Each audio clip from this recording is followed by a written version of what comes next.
episode 3. Step. First right hand వైపు చేయాలి.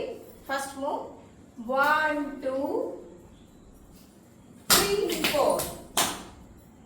మళ్ళీ left side 1 2 3 4. Next step 1 and 2.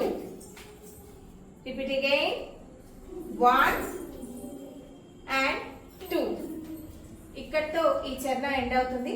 మళ్ళీ ఇదే బిట్ ని మరొకసారి మ్యూజిక్ మ్యాచ్ చేద్దాం.